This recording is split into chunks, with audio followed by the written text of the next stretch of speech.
Hello friends, welcome to today சமையல்.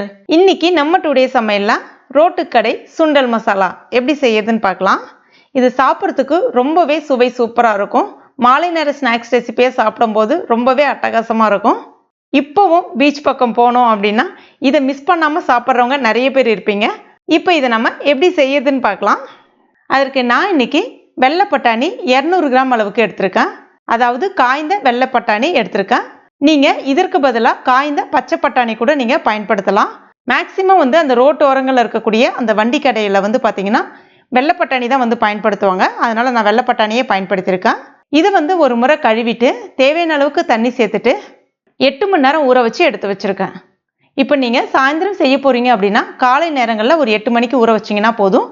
சாயந்தரம் ஒரு 4 மணிக்கு செய்யறதுக்கு சரியாக இருக்கும். இப்போ இதை குக்கரில் சேர்த்துட்டு 2 கப் தண்ணி சேர்த்துக்குங்க. கூடவே இதற்கு தேவையான அளவுக்கு உப்பு சேர்த்துட்டு இப்போ இதை நம்ம மூடி வச்சிடலாம். வெயிட் போட்டுக்குங்க. சரியா 6லிருந்து 7 விசில் விட்டு எடுத்துங்க.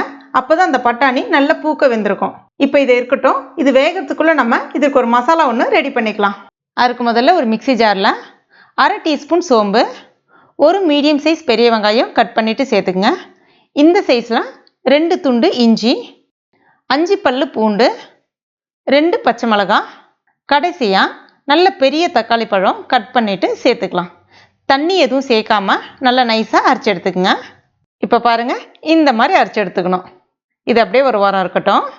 குக்கரில் நல்ல ப்ரெஷர் இறங்கியிருக்கு. இப்போ இது நம்ம திறந்து பார்க்கலாம். இப்போ பட்டாணி உங்களுக்கு நல்லா சாஃப்டாக இந்த மாதிரி வந்திருக்கணும். இதுவும் ஒரு வாரம் இருக்கட்டும். அடுத்ததாக ஒரு பேனில் 3 டீஸ்பூன் எண்ணெய் சேர்த்துக்குங்க. கூடவே 1 டீஸ்பூன் கடுகு, 1 டீஸ்பூன் உளுந்தப்பருப்பு. இது எல்லாம் பொரிஞ்சு வந்த பிறகு கருவேப்பிலை இலைகள் சேர்த்துக்கலாம். எல்லாம் பொரிஞ்சு வந்த பிறகு கடைசியாக நம்ம அரைச்சி வச்சுருக்க அந்த விழுது அதையும் சேர்த்துக்கலாம். அந்த மிக்சியில் கொஞ்சமாக தண்ணி சேர்த்துட்டு அதையும் சேர்த்துக்கலாம் தாராளமாக. இப்போ இதை நம்ம ஒரு 2 நிமிஷத்துக்கு நல்லா அதனுடைய பச்சை ஸ்மெல் போகிற அளவுக்கு நல்லா கலந்து விட்டுக்குங்க. இப்போ இதை மூடி வச்சிடலாம். அந்த பச்சை ஸ்மெல் நல்லா போகணும். ஒரு 2 நிமிஷம் நல்லா வேகட்டும். இப்போ 2 நிமிஷம் ஆயிடுச்சு. நம்ம திறந்து பார்க்கலாம். இப்போ பாருங்கள், அந்த ஊற்றின எண்ணெய் எல்லாமே ஓரங்களில் அப்படி லைட்டாக பிரிஞ்சு வர ஆரம்பிக்கும். அப்போ தான் அந்த பச்சை ஸ்மெல் நல்லா போயிருக்கும். இப்போ ஸ்டவ்வை கம்ப்ளீட்டாக சிம்மில் வச்சுட்டு நம்ம மசாலா சேர்த்துக்கலாம். 1 டீஸ்பூன் மிளகாய் பொடி, 1 டீஸ்பூன் கொத்தமல்லி பொடி அதாவது தனியா பொடி, 1/2 டீஸ்பூன் கரம் மசாலா பொடி, 1/4 டீஸ்பூன் மஞ்சள் பொடி சேர்த்துட்டு எல்லாத்தையும் ஒரு முறை நல்லா கலந்து விட்டுக்குங்க.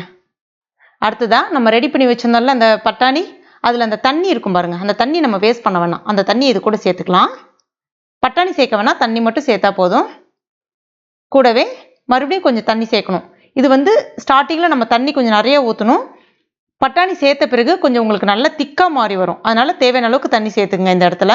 கூடவே இந்த மசாலாவுக்கு தேவையான அளவுக்கு உப்பு, நம்ம ஏற்கனவே பட்டாணியில் உப்பு சேர்த்துருக்கோம், அதனால் பார்த்து சேர்த்துக்குங்க. இப்போ இதை ஒரு 5 நிமிஷத்துக்கு நல்லா கொதிக்க விடுவோம். இப்போ பாருங்கள், இந்த மாதிரி நல்லா கொதித்த பிறகு நம்ம வேக வச்சுருக்க அந்த பட்டாணியை சேர்த்துக்கணும். சேர்த்துட்டு ஒரு முறை நல்லா கலந்து விட்டுக்குங்க. இது நல்லா கொஞ்சம் நேரம் வேகணும். இப்போ பாருங்கள், நல்லா வெந்திருக்கு. இந்த மாதிரி உங்களுக்கு ரொம்ப திக்கான பதமாகவும் இருக்காது, ரொம்ப தண்ணியாகவும் இருக்கக்கூடாது. இந்த கன்சிஸ்டன்சியில் எடுக்கணும். இது கொஞ்சம் ஆற ஆற தானாகவே திக்காக மாறி வர ஆரம்பிச்சிடும். அதனால் இதுதான் சரியான பக்குவம். ரொம்ப திக்காக எடுத்துடாதீங்க. அப்போ ஆறி போச்சுன்னா இன்னும் ரொம்ப கெட்டியாயிடும், நல்லா இருக்காது. இப்போ இதில் கொஞ்சமாக கொத்தமல்லி இலைகள் தூவிக்கலாம். அவ்வளோதான், வண்டிக்கடை சுண்டல் மசாலா ரெடி ஆயிடுச்சு. இதை இப்போ அவங்க எப்படி சர்வ் பண்ணுவாங்க அப்படின்றதையும் நம்ம பார்த்துடலாம். அதுக்கு முதல்ல நம்ம ஒரு பிளேட்டில் மசாலா சுண்டலை சேர்த்துடலாம். கொஞ்சம் குழியான பிளேட்டாக எடுத்துக்கங்க. அடுத்ததாக 1 டீஸ்பூன் டொமேட்டோ சாஸ் சேர்க்குறேன். இது ஆப்ஷனல், ஆனால் சில இடங்கள்லாம் சேர்த்து கொடுப்பாங்க. சாப்பிட்றதுக்கு ரொம்ப டேஸ்ட்டாக இருக்கும். சும்மா லைட்டாக அப்படி சேர்த்துக்குங்க. அடுத்ததாக பொடிசாக கட் பண்ண வெங்காயம் கொஞ்சம் அப்படியே மழைத்தூரல் மாதிரி அப்படி தூவி விடுங்க. கொஞ்சமாக கேரட் துருகுனது. அடுத்ததாக கொஞ்சமாக கொத்தமல்லி இலைகள். சில இடங்களில் சாட் மசாலா லைட்டாக தூவி விடுவாங்க. உங்களுக்கு அந்த ஃப்ளேவர் பிடிக்கும் அப்படின்னா நீங்கள் அதை கூட தாராளமாக பயன்படுத்திக்கலாம். அவ்வளோதான், சுவையான வண்டிக்கடை சுண்டல் மசாலா ரெடி ஆயிடுச்சு. பார்க்கவே எவ்வளோ அட்டகாசமாக சூப்பராக இருக்குது பாருங்கள். சாப்பிட்றதுக்கு அதை விட சூப்பராக இருக்கும். ரொம்ப டேஸ்ட்டாக இருக்கும். ஸ்கூல் விட்டு வரக்கூடிய பசங்களுக்கு இதை நீங்கள் செய்து கொடுங்க.